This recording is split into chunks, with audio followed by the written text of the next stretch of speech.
Hello guys, क्या हाल है आपका। तो मैं हमारे रेगिस्तान की ये मेरे गांव की बहुत बड़ी बेट है। आज वहाँ पर आया हूँ। मैं ऊपर बैठा हूँ, बेट पे देख सकते हैं आप।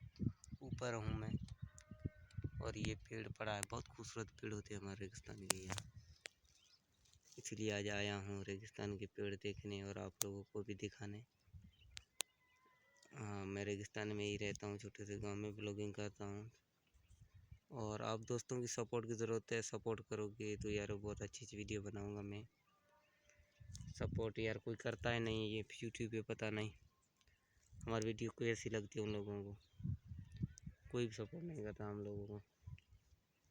और मैं आज आया हूँ हमारे जो खेत के जो साइड पे बहुत बड़ी भिट है जहाँ पे मैं खड़ा हूँ आज।